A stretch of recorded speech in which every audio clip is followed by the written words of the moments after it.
বরযাত্রী, বর এলো জিপে, সাথে এলো ডুলি বিবি সাদের বউ নিতে। লাগলো গাড়ি বিয়ে বাড়ি, নামলো গাড়ি হতে, সাদের জামাই নামলো দেখো সালার কোলে চেপে। লুচি বুদি মাছ মাংস মিষ্টি মিহিদানা, যে বা যত পারবি খাবি নেই কোনো মানা। পেটটা ভরে খেলো খানা, ধরলো জলে, আধা খেলো আধা পাতে উঠলো জোরে রেখে। সব ফেলিয়া বেটির বাপ এলো মজলিসেতে, ইমাম সাহেব চলে এলো বসলো নীরবেতে। দেখা দেখি মাথায় টুপি দিল সকলেতে, কেউ বা রুমাল কেউ বা মাথা ঢাকলো গামছাতে। মাথায় টুপি মুখে দাড়ি হয়ে মুসলমান, টাকার লোভে পড়ে দেখো হইল বেঈমান। বরের বাপ টাকা পেয়ে গনে হেসে হেসে, গনার শেষে হাসি খুশি উঠলো জোরে কেসে। কেসে কেসে রাগ উঠালো কারণ লোকটা টাকি, টাকা ছুঁড়ে ফেলে দিল রাখবো না কো বাকি। বেটির বাপ সবার মাঝে করে জোড় হাত, বলে আর করো না অপমান রাখো আমার বাত।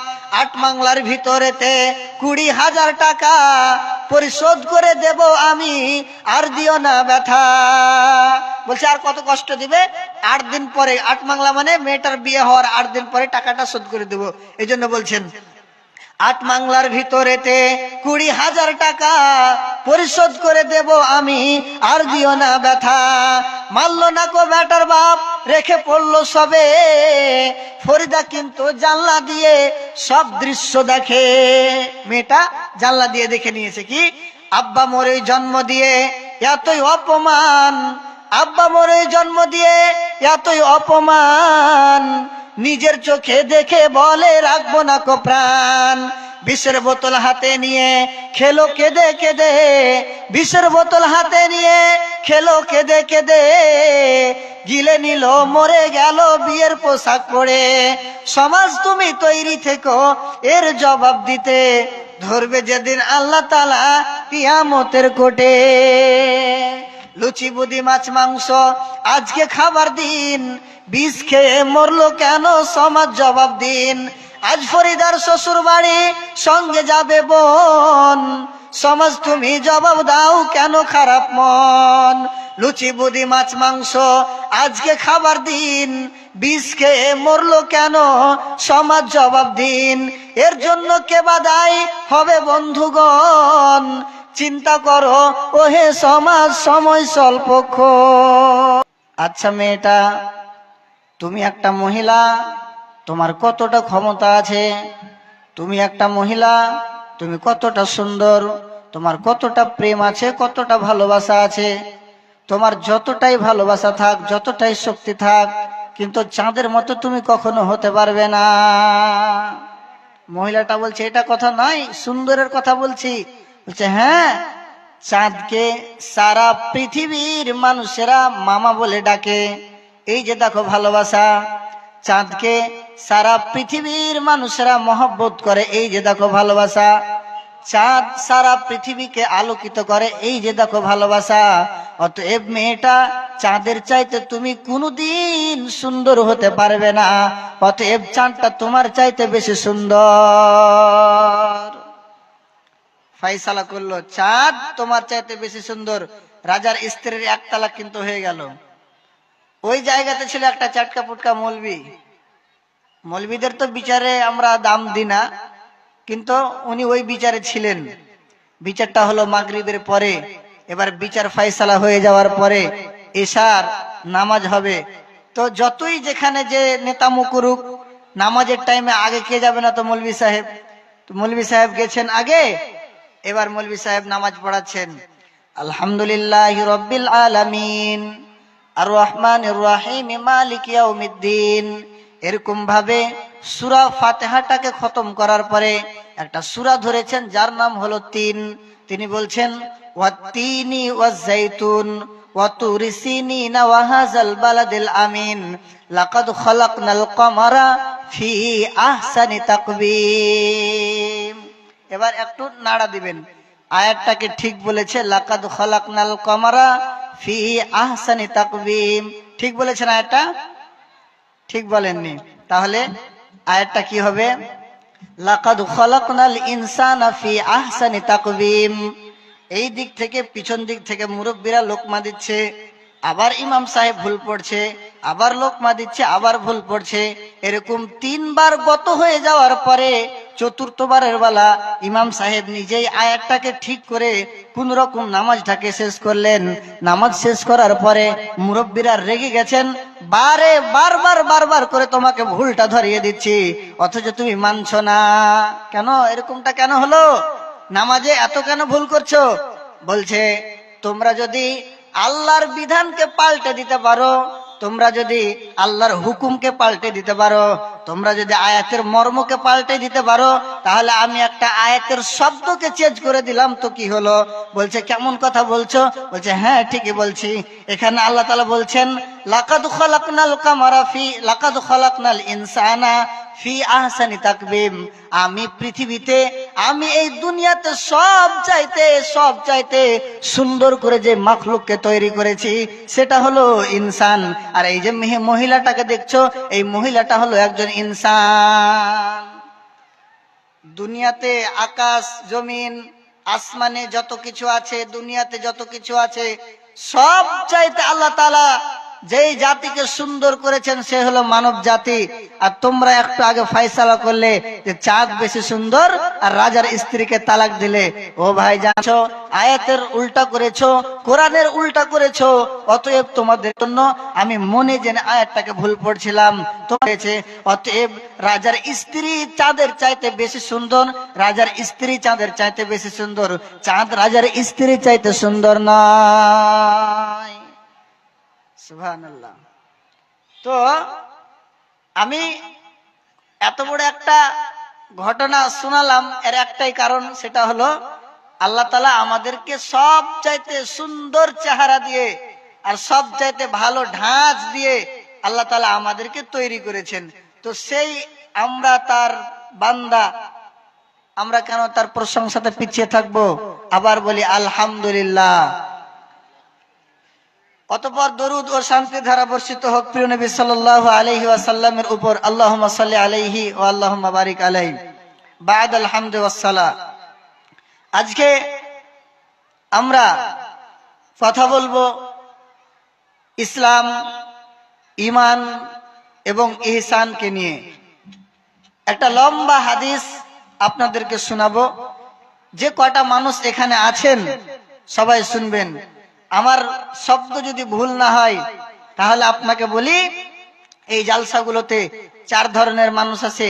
এটা একটা জালসা করি না, এরকম হাজারোটা জালসা করা হয়ে গেছে। এই জালসাগুলোতে 4 ধরনের মানুষ আছে। একগুলো মানুষ আছে যেই লোকগুলো নিয়ত করে আসে, যাব গিয়ে প্যান্ডেলে বসবো, আর বসার পরে মৌলানারা কি বলছে কোরআন হাদিস তা শুনবো, শুনে আবার চলে আসবো, কিছু হয়তো রাস্তাঘাটে খেয়ে নিয়ে চলে আসবো, এই নিয়তে কিছু মানুষ আছে। আরেকগুলো মানুষ আছে যাদেরকে দাওয়াত দেওয়া হয়েছে খাওয়ার জন্য, এরা আসে, হোটেল কোথায় আছে খুঁজে নাই, আর ওখান থেকে খেয়ে নিয়ে জালসার প্যান্ডেল কোথায় আছে, বক্তাটা বকছে কোথায়, সেই জিনিসটাও তারা দেখে না, ওই দিক দিয়ে বাড়ি ঘুরে চলে যায়। আরেক শ্রেণীর লোক আছে যেই লোকগুলো এই জালসাতে দোকান পাসার এগুলো বসানোর জন্য আসে। আরেক শ্রেণীর লোক আছে যেই লোকগুলো রাস্তাঘাটে শুধু ঘুরবে, কার্ড তো নাই, দোকান পাসারে যা আছে তা খাবো আর এরকম পরের বেটির পিছনে পিছনে পিছনে পিছনে ঘুরে বেড়াবো। তো এই 4 ধরনের লোক আমাদের জালসাতে আসে।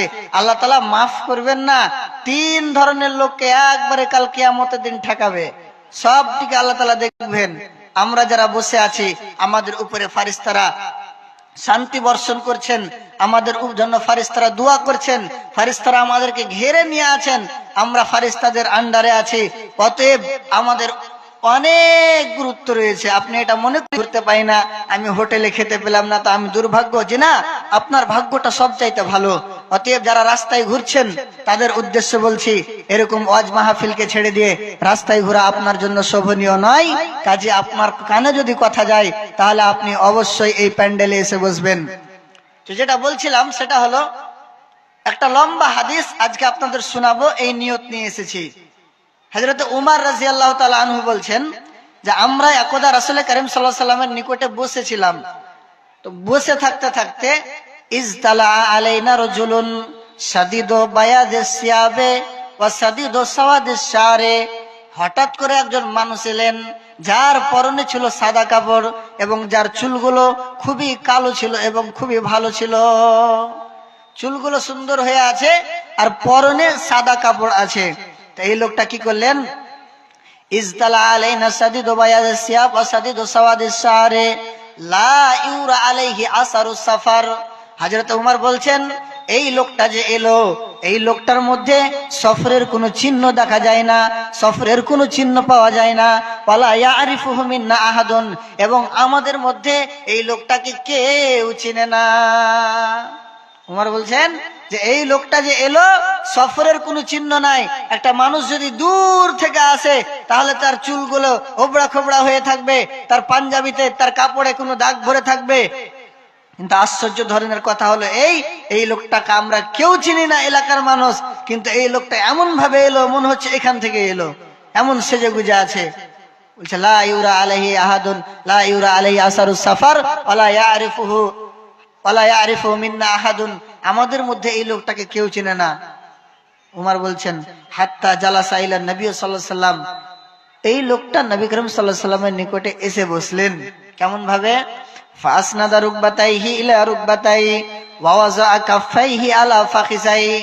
এই লোকটা নিজের ঘাটনাখানা, নিজের এই যে ঠাউনাটা রয়েছে, এই ঠাউনাটা যেমন একটা মানুষ নামাজে বসে, এরকম নামাজে যেমন তাশাহুদে বসে, তাশাহুদে বসে আছে, রাসূল তাশাহুদের মতো বসে আছে। তো রাসূল এবং লোকটা নিজের সামনাসামনি ভাবে বসে গেলেন। রাসূলের সামনে গিয়ে এরকম ভাবে যেমন নামাজে তাশাহুদে বসেন এরকম ভাবে বসে গেলেন। বসে যাওয়ার পরে বলছেন, ইয়া মুহাম্মদ ফাআখবিরনি আনিল ইসলাম। মুহাম্মদকে বলছেন, মুহাম্মদ আখবিরনি আনিল ইসলাম, আপনি আমাকে ইসলাম সম্পর্কে কিছু বলুন। ইসলাম কাকে বলে? ভালোভাবে শুনবেন, হাদিস কিন্তু খুব গুরুত্বপূর্ণ। বলছে ইসলাম কাকে বলে, একটু ইসলাম সম্পর্কে আমাকে বলুন। তো মুহাম্মদ সাল্লাল্লাহু আলাইহি ওয়াসাল্লাম উত্তর দিচ্ছেন কি, আল ইসলাম আন তাশহাদা আল্লা ইলাহা ইল্লাল্লাহ ওয়া আন্না মুহাম্মাদার রাসূলুল্লাহ ওয়া তুকিমাস সালাহ ওয়া তুতিয়াজ যাকাত ওয়া তাসুমা রমাজান। বলছেন ইসলাম তুমি জানবে? যে হ্যাঁ ইসলাম জানবো। বলছে ইসলামটা হলো তুমি মুখ দিয়ে সাক্ষ্য দিবে, তুমি মুখ দিয়ে কথা বলবে যে আল্লাহ এক, আল্লাহ ছাড়া কোনো মাবুদ নেই, এবং হযরত মুহাম্মদ সাল্লাল্লাহু আলাইহি ওয়াসাল্লাম আল্লাহর রাসূল। এটা একটা। তুমি যদি ইসলামকে জানতে চাও তাহলে দ্বিতীয় নম্বর হলো তোমাকে নামাজ আদায় করতে হবে, তৃতীয় নম্বর হলো সিয়াম পালন করতে হবে, চতুর্থ নম্বর হলো যদি ক্ষমতা থাকে, যদি তোমার দ্বারা সম্ভব হয় তাহলে যাকাত দিতে হবে, পঞ্চম নম্বর হলো যদি তোমার দ্বারা সম্ভব হয়, তোমার কাছে যদি অর্থ থাকে তাহলে বাইতুল্লাহর চক্কর লাগাতে হবে, মানে হজ করতে হবে। এর নাম হলো ইসলাম। বলছে এটা হলো ইসলাম। এই লোকটা, যে লোকটা প্রশ্ন করেছে, সে বলছে ক্বালা সাদাক্তা, তুমি ঠিকই বলেছো। এবার আপনাদের মাথাটা কি বলছে? একটা লোক নিজে প্রশ্ন করছে যে আমাকে ইসলাম সম্পর্কে কিছু বলুন, আবার যখন তাকে উত্তর দেওয়া হচ্ছে তো এই লোকটা বলছে ক্বালা সাদাক্তা, তুমি ঠিকই বলেছো। আশ্চর্য ধরনের কথা। তুমি প্রশ্ন করছো, আবার আমি উত্তর দিলাম, তুমি বলছো ঠিকই বলেছো। এর মানে এটাই দাঁড়ায় যে এই লোকটা, যে লোকটা জিজ্ঞেস করছে, এই লোকটার আগে থেকেই সবকিছু জানা আছে। উমর বলছেন ফাজিবনা লাহু ইয়াসআলুহু ওয়া ইউসাদ্দিকুহু, আমরা হতভম্ব হয়ে গেলাম। লোকটা নিজেই প্রশ্ন করছে, আবার উত্তর পাওয়ার পর বলছে ঠিকই আছে, তার মানে কি লোকটা সবকিছু জানে।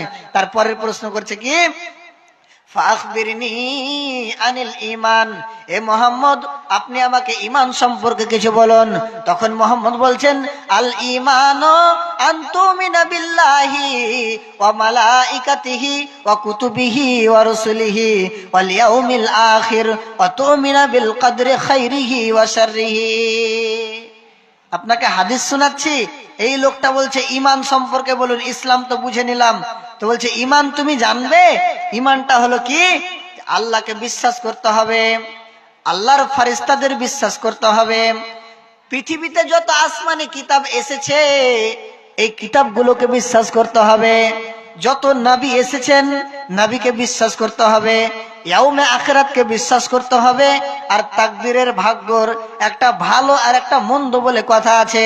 তাকদীরে যদি ভালো থাকে তাহলে ভালো হবে, তাকদীরে মন্দ থাকলে মন্দ হবে। এই জিনিসটাকে তোমাকে বিশ্বাস করতে হবে। এই 6টি জিনিসের প্রতি বিশ্বাস করার নাম হলো ঈমান। এই লোকটা আবার উত্তর পাওয়ার পরে বলছেন যে ক্বালা সাদাকতা, আপনি ঠিকই বলেছেন। আবার উমর বলছেন ফাজিবনা লাহু ইয়াসআলুহু ওয়া ইউসাদ্দিকুহু। কি আশ্চর্য ধরনের ব্যাপার, লোকটা নিজে নিজেই প্রশ্ন করছে, আবার উত্তর পাওয়ার বলে বলছে যে তুমি ঠিকই বলেছো, তার মানে কি জানে।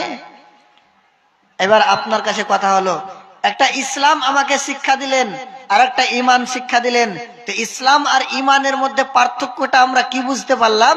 যে ইসলামকে দেখানো যায় আর ঈমানকে দেখানো যায় না, ঈমানকে লুকানো যায় আর ইসলামকে লুকানো যায় না।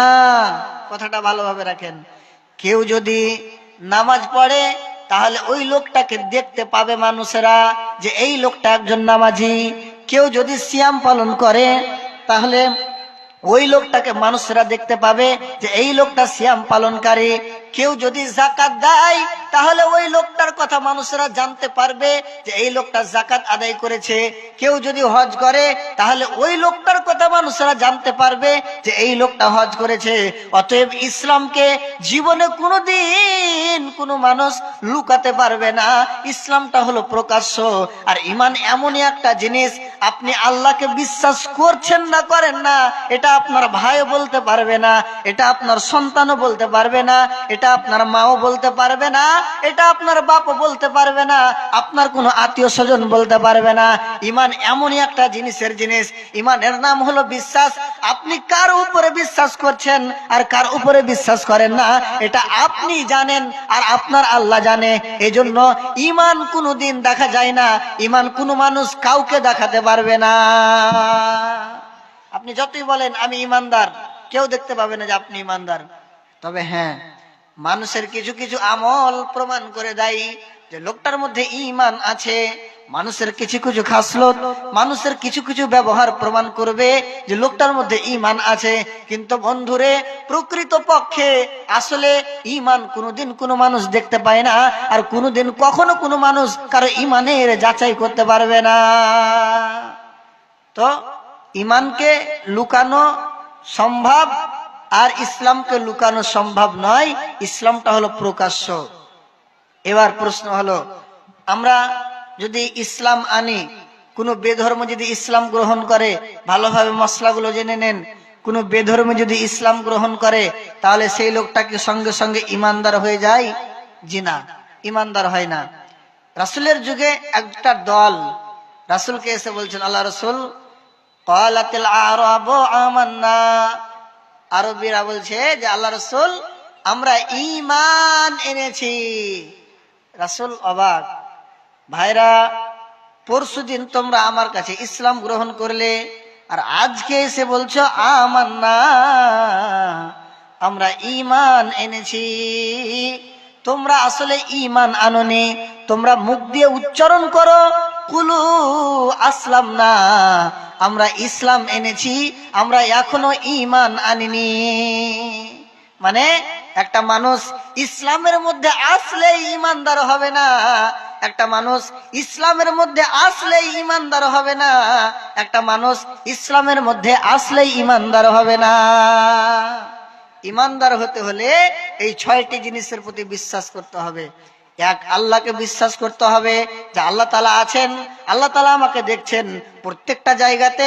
ইত্তাকুল্লাহ হাইসুমা কুনতা, তুমি যেখানেই থাকবে, আপনি যেখানেই থাকেন না কেন, আপনাকে আল্লাহকে ভয় করতে হবে।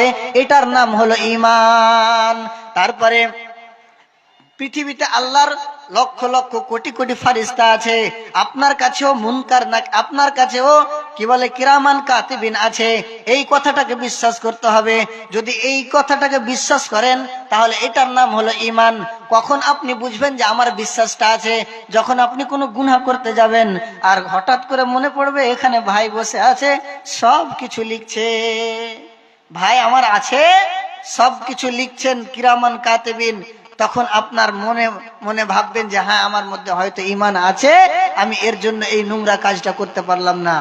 এটা হলো একটা। পৃথিবীতে যত নবী এসেছেন সকলকে বিশ্বাস করতে হবে। কেমন বিশ্বাস করতে হবে?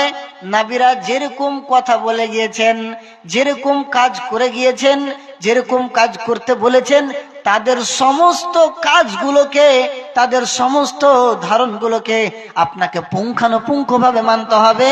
তাহলে কি হবে না, তো এটা হলো ঈমানের পরিচয় পাবে।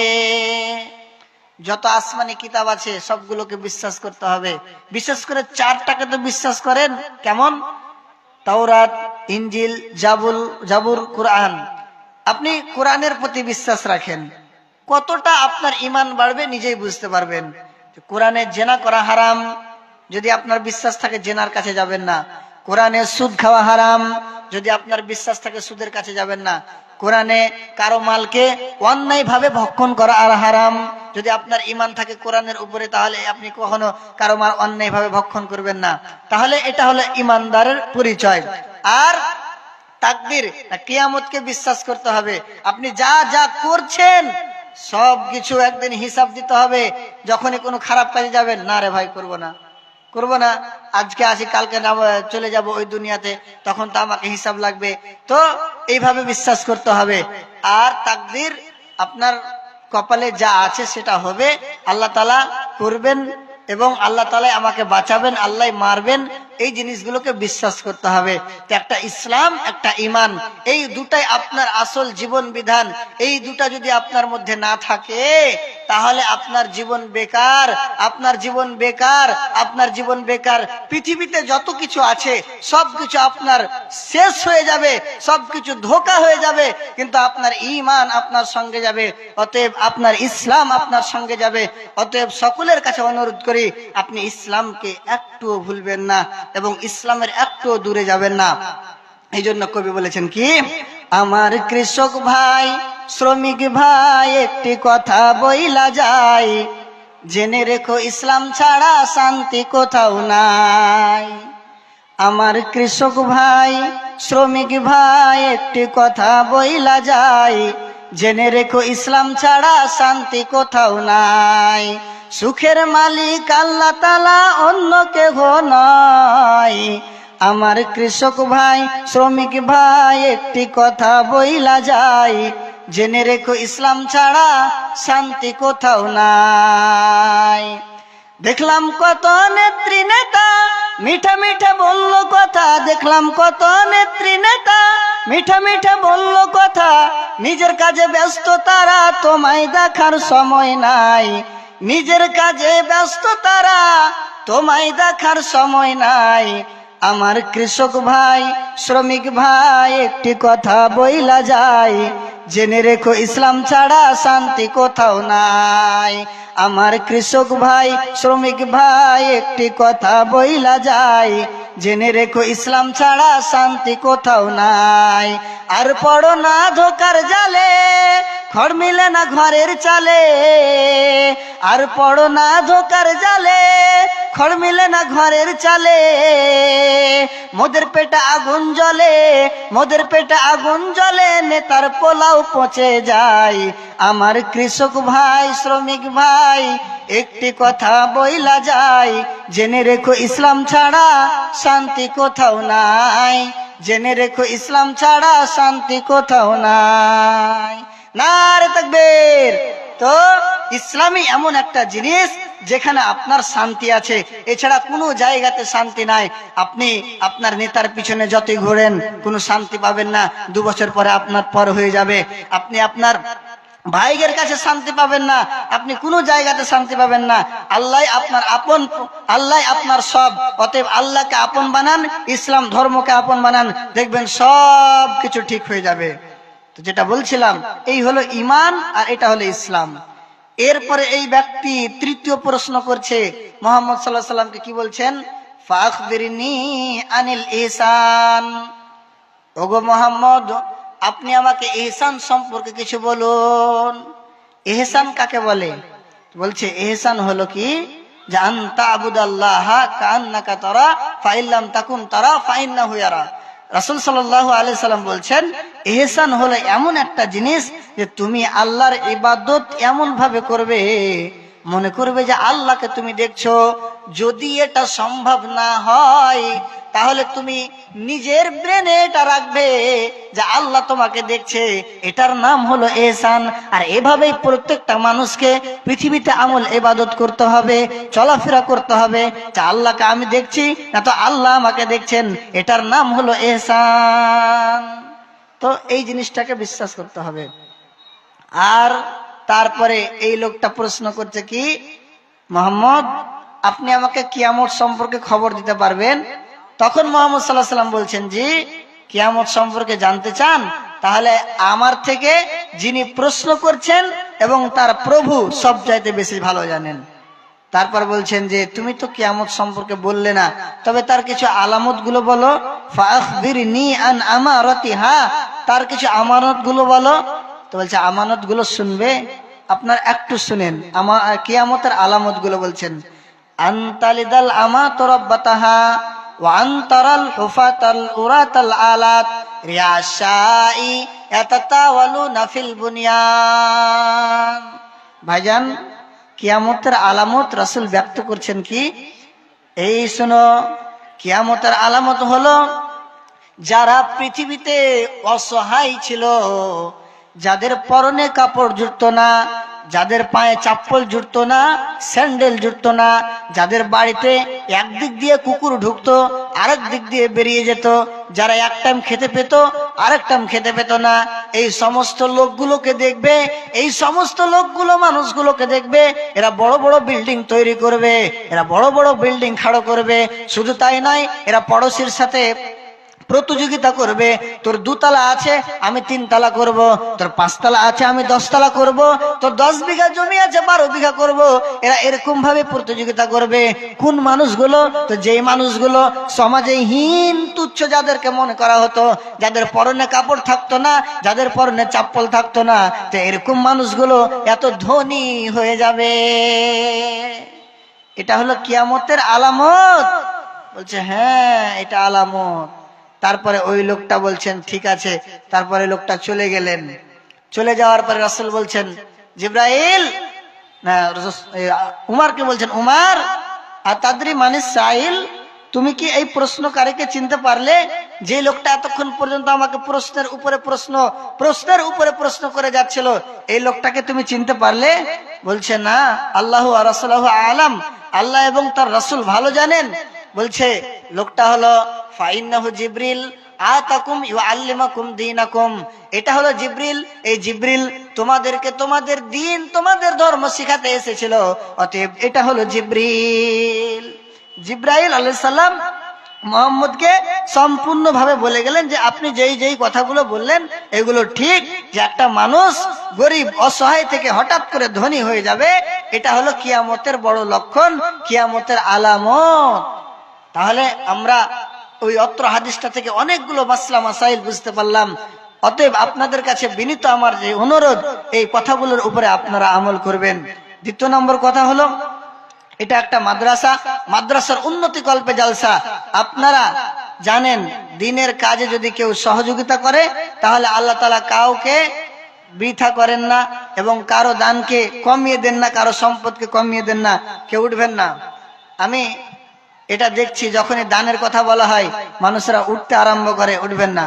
যা যা যে যা পারবেন দিবেন, আমার ওয়াজ বন্ধ হবে না, ওয়াজ চলতেই থাকবে। তো যে যা পারবেন দিবেন, পরবর্তী বক্তা আরো আছেন, উনারদের হাতেও দিবেন। তবে আমি এসছি, আমার হাতে আপনারা কিছু দিবেন, অবশ্যই দিবেন, কেউ উঠে যাবেন না। কবরের আযাব কত কঠিন, সহিতে আমি পারিব না, মৃত্যু যন্ত্রণা কত কঠিন, সহিতে আমি পারিব না। ও গো দয়াময় হে রহিম, চাই যে শুধু তোমার করুণা, কবরের আযাব কত কঠিন, সহিতে আমি পারিব না, মৃত্যু যন্ত্রণা কত কঠিন, সহিতে আমি পারিব না। মসজিদের ওই পালকি খানা, আসবে সবার দ্বারে সবার জানা,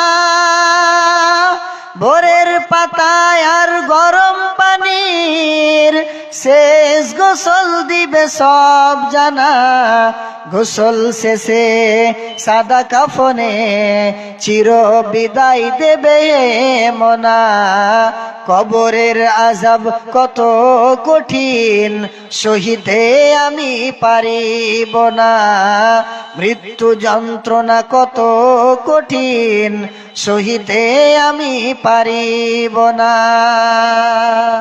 মুনকার নাকির আসবে কাছে সওয়াল করিতে আমার পাশে, মুনকার নাকির আসবে কাছে সওয়াল করিতে আমার পাশে, সেই সওয়ালের সঠিক জবাব আমাকে ভুলিয়ে দিও না, কবরের আযাব কত কঠিন সহিতে আমি পারিব না, মৃত্যু যন্ত্রণা কত কঠিন সহিতে আমি পারিব না।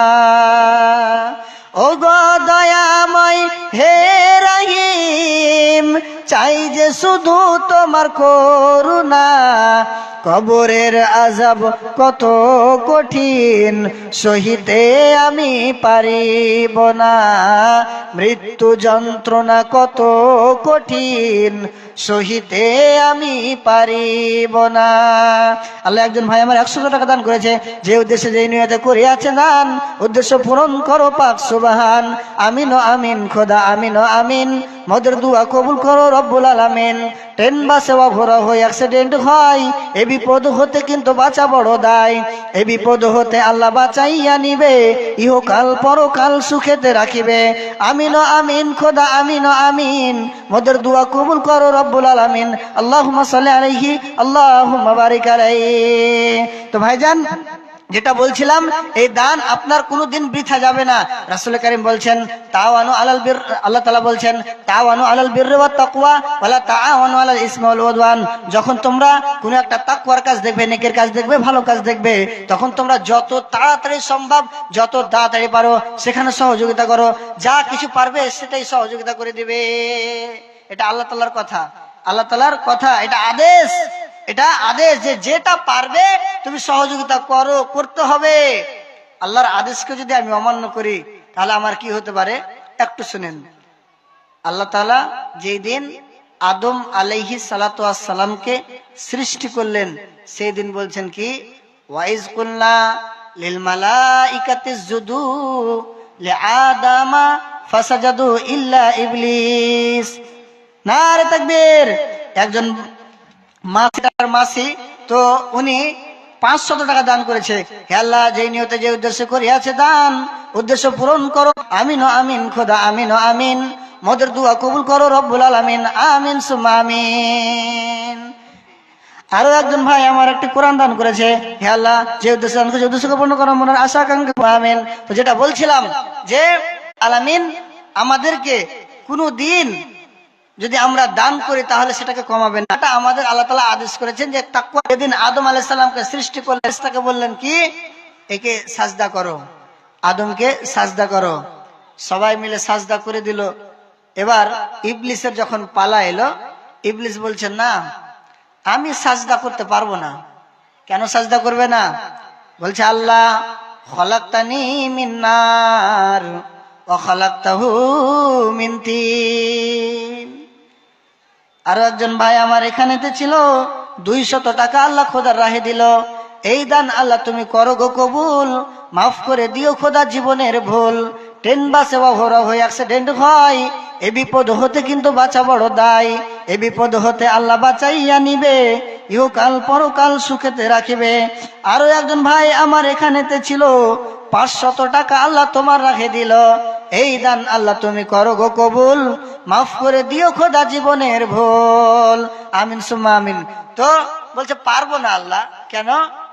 আল্লাহ গো, আমাকে তুমি, ইবলিসের কথা দেখেন, আমাকে তুমি আগুন দিয়ে সৃষ্টি করেছো, আমি আগুনের তৈরি, আর আদমকে তুমি মাটি থেকে সৃষ্টি করেছো, আদম মাটির তৈরি, অতএব এর চাইতে আমি একটু আদমকে সাজদা করতে পারবো না। আল্লাহ বলছে এটা তোর ক্ষমতার ব্যাপার নয়, শক্তির ব্যাপার নয়, এটা আমার ফরমান, আমার হুকুম, তুই আদমকে সাজদা কর। বলছে না, পারবো না, আমার মান সম্মানের ব্যাপার, আমি আগুনের তৈরি আর আদমকে সাজদা করব। আল্লাহ বলছে তুই আল্লাহর হুকুম মানবি না, আল্লাহর কথাকে তুই মানবি না, অগ্রাহ্য করবি?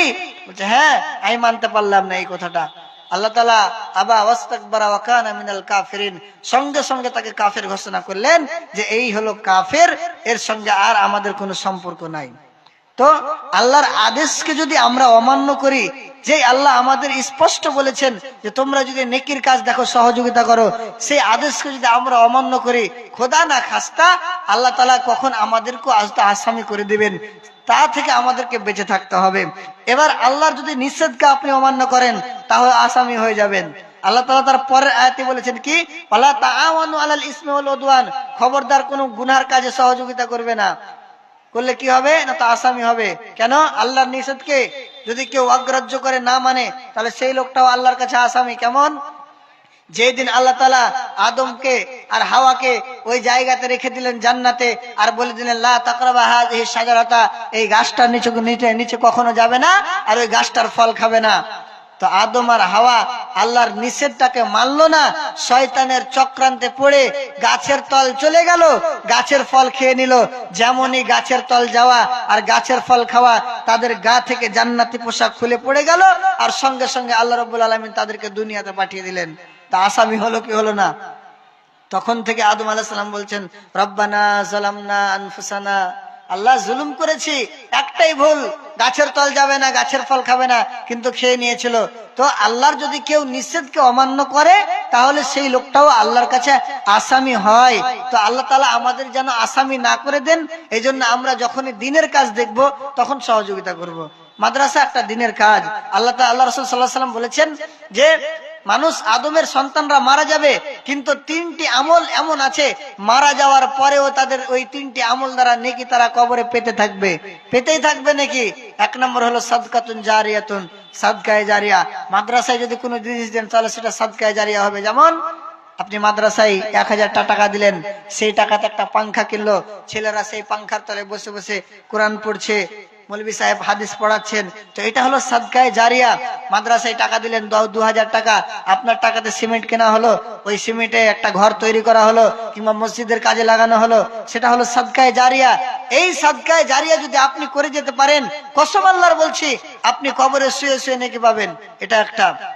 আর একটা কি, আও ওয়ালাদিন সালিহিন ইয়াদউ লাহু, যদি আপনার নেক সন্তান একটা থাকে, যাকে মাদ্রাসায় পড়িয়েছেন কিংবা যেখানেই পড়ান, নেক সন্তানটা নেক হতে হবে, ভালো হতে হবে, যেই সন্তান আপনি মরার পরে নামাজ রোজা করবে প্লাস আপনার জন্য দোয়া করবে।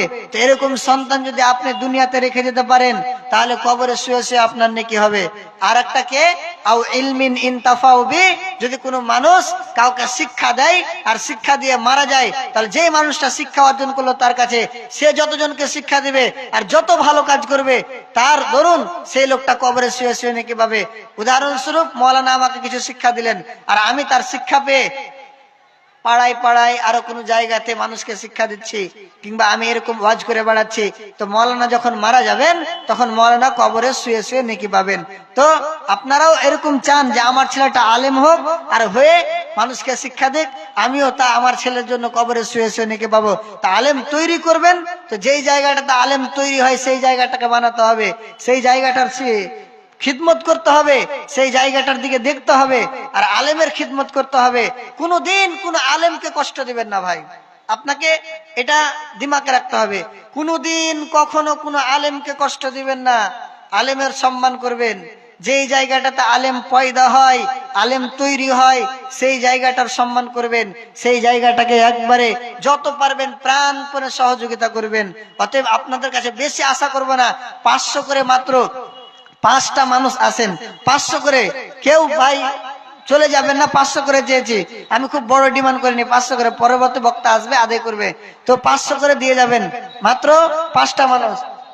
আর একজন ছোট ভাই বোন আমার 100 টাকা দিল, হে আল্লাহ যে উদ্দেশ্য কাছে পূর্ণ করো, মনের আশা আকাঙ্ক্ষা পূর্ণ করো, আমিন সুম্মা আমিন। সোনা সোনা এ হো সোনা, সোনা এ হো ভাই, सोना जैसन दहिया तो हर माटी में मिल जाए, सोना जैसन दहिया ए बाबू माटी में मिल जाए। কত সুন্দর কথা বলছেন কবি। সোনার মতন তোমার দেহ, সোনার মতন শরীরটা, সোনার মতন চেহারাটা, এত সুন্দর চেহারা সবকিছু মাটিতে মিশে যাবে, একটাও সুন্দরী থাকবে না। বলছে সব মাটিতে মিশে যাবে। এই জন্য বলছেন কি, সোনা সোনা এ হো সোনা, সোনা এ হো ভাই, সোনা জৈसन दहिया तो हर माटी में मिल जाए, सोना जैसन दहिया ए बाबू माटी में मिल जाए। এরপরে সতর্ক করছেন কি, হালাল হারাম কুছু না দেখলা, कैला खूबे कमाई, तोहरा के ये कमावल दौलत संगवा तो घर न जाई। अरे हलाल हराम कुछ न देखला, कैला खूबे कमाई, तोहरा के ये कमावल दौलत संगवा तो घर न जाई। नारे तकबीर।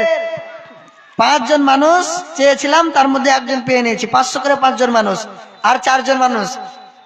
হালাল হারাম কুছু না দেখলা, कैला खूबे कमाई, तोहरा के कमावल दौलत। नारे तकबीर। ইনি হলেন গুয়াগা মাদ্রাসার সেক্রেটারি, হাড় ভাঙ্গা মাদ্রাসার। ঠিক আছে, না উনিও 500 টাকা দান করলেন। হেলা যে উদ্দেশ্যে যে নিয়তে করিয়াছে দান, উদ্দেশ্য পূরণ করো পাক সুবহান। আমিন আমিন খোদা, আমিন আমিন। মোদের দোয়া কবুল করো রব্বুল আলামিন। ট্রেন বাসে অহরহ অ্যাক্সিডেন্ট হয়, এ বিপদ হতে কিন্তু বাঁচা বড় দায়। এ বিপদ হতে আল্লাহ বাঁচাইয়া নিবে, ইহকাল পরকাল সুখেতে রাখিবে। আল্লাহুম্মা সাল্লি আলাইহি, আল্লাহুম্মা বারিক আলাইহি। তো কবি বলছেন কি, হালাল দেখলা না, হারাম দেখলা না, যা কিছু পাল্লা কামাই করলা, অতএব তোমাকে ভয় করতে হবে, যত কিছু আছে সব কিছু চলে যাবে। এই জন্য বলছেন হালাল হারাম কুছু না দেখলা, कैला खूबे कमाई, तोहरा के ये कमावल दौलत संगवा तो हर न जाई। তারপর বলছেন খালি হাতে আইলায় বাবু।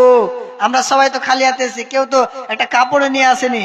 এই জন্য বলছেন কি, খালি হাতে আইলায় বাবু, হুকবো খালি বিদাই, सोना जैसन दहिया तो हर माटी में मिल जाई, सोना जैसन दहिया ए बाबू माटी में मिल जाई।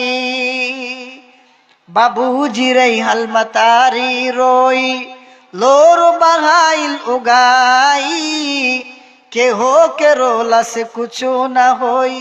মানে আপনি যেদিন মরবেন সেই দিন আপনাকে শুইয়ে দিবে, আর শুইয়ে দেওয়ার পরে আপনার পাশে স্ত্রী বসে থাকবে, আপনার বোন বসে থাকবে, আপনার চাচিও থাকতে পারে, আপনার আরো আত্মীয় স্বজনরা সবাই থাকবে, ছেলে থাকবে, মেয়ে থাকবে, সবাই বসে বসে বসে বসে কান্না করবে। ওই কান্নার তাদের চোখের জল ঝরে পড়বে, কিন্তু কোনো কাজে লাগবে না। এই জন্য বলছেন কি, बाबूजी रही अलमतारी रोई, लोर बहाइल उगाई, के हो के रोला से कुछ न होई, के हो के रोला से कुछ न होई, हुक्मो करी विदाई, सोना जैसन दहिया तो हर माटी में मिल जाई, सोना जैसन दहिया ए बाबू माटी में मिल जाई। सोना सोना ए हो सोना, सोना ए हो भाई, सोना जैसन दहिया तो हर माटी में मिल जाई, माटी में मिल जाई। নাই।